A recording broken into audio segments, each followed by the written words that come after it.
இன்னைக்கு ஆச்சி சமையல்ல முருங்கைக்கீரை பொரியல் எப்படி செய்கிறதுன்னு தான் பார்க்க போகிறோம். கடாயில் 2 ஸ்பூன் எண்ணெய் சேர்த்து சூடு பண்ணிடலாம். இதில் அரை ஸ்பூன் உளுத்தம் பருப்பு சீரகம் சேர்த்துடலாம். 2 வரமிளகாய் சேர்த்துடலாம்.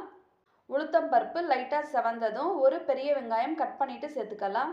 கீரை பொரியலுக்கு வெங்காயம் நிறையா சேர்த்தா நல்லாயிருக்கும். வெங்காயம் 1 நிமிஷம் போல் எண்ணெயில் நல்லா வதங்கி வரட்டும். ஒரு கட்டு முருங்கைக்கீரை சேர்த்துடலாம். மீடியம் ஃப்ளேமில் 5 நிமிஷம் போல் கீரையை நல்லா வதக்கி விட்டுறலாம். கீரை நல்லா வதங்கிருச்சு. இப்போ இது கூட ஒரு கைப்பிடி பாசிப்பருப்பை வேக வச்சு எடுத்துக்கலாம். வேக வைக்கும்போது மஞ்சத்தூள் சேர்த்து வேக வச்சுக்கோங்க. வேக வச்ச தண்ணி கூடயே சேர்த்துடலாம். கலந்து விட்டுறலாம்.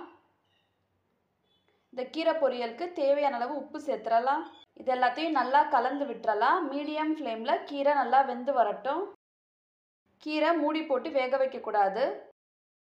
கீரை நல்லா வெந்து வந்துருச்சு.